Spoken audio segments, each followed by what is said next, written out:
Друзья, вот такая вот витринка.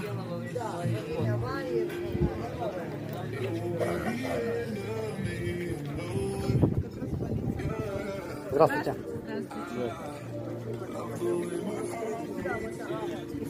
И вот такие вещи есть еще здесь. Друзья, как вы думаете, для чего вот такие вот колокольчики нужны? Это тушить свечки. Задувать свечечки нельзя, и вот их тушили с помощью таких вот колокольчиков. Вот, тоже видите, какие интересные. Здесь очень прикольные, интересные вещи есть. Вот ситечка для чая.